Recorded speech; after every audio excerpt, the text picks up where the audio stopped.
Assalamualaikum dan selamat petang kepada semua. Alhamdulillah saya berpeluang untuk hadir ke event yang disediakan oleh Max Power untuk tutor parenting. Saya nak share sedikit berkenaan dengan pengalaman sejak saya hantar anak saya bermula last year.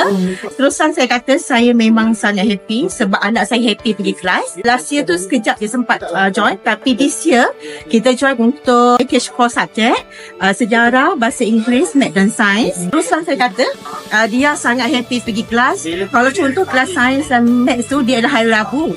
Hari Rabu tu dia ada pokok dan saya tahu dia penat. Tapi dia memang prepare awal dan dia macam mana keadaan pun dia akan prepare untuk dia pergi kelas. Saya tahu dia happy. Inilah satu-satunya pusat tuition yang panggil parents untuk ajarkan hari berjumpa dengan tutor macam ni. So kita memang tunggu sebab kalau sebelum ni kita mungkin test cikgu kan, tapi sekarang ada satu hari yang saya rasa memang best kan, sebab kita boleh jumpa, boleh tanya sendiri, boleh tahu langkah, boleh tahu dia punya progress kat kelas.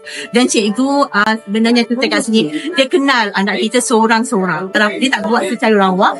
Dia tahu bila kita sampai tu, oh dia. Maksudnya kita rasa macam, oh memang dia tahulah progres anak kita. Bukanlah dia pukul rata. So kita rasa macam